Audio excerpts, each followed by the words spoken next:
Pesawat Airbus A-380 milik Emirates untuk pertama kalinya mendarat di Bandara Soekarno-Hatta pada Sabtu malam 8 Agustus 2026. Pesawat superjumbo ini membawa klub sepak bola A-C Milan kembali ke Italia setelah menjalani tur pramusim musim panas 2026 di Indonesia.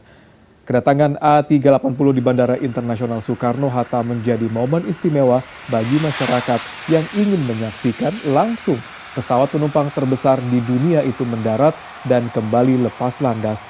Emirates menyebut kedatangan A-380 ke Jakarta sekaligus menjadi bagian dari komitmen maskapai terhadap dunia sepak bola dan Emirates merupakan official airline partner sekaligus principal partner A-C Milan, salah satu klub sepak bola dunia yang memiliki banyak fans di dunia termasuk Indonesia.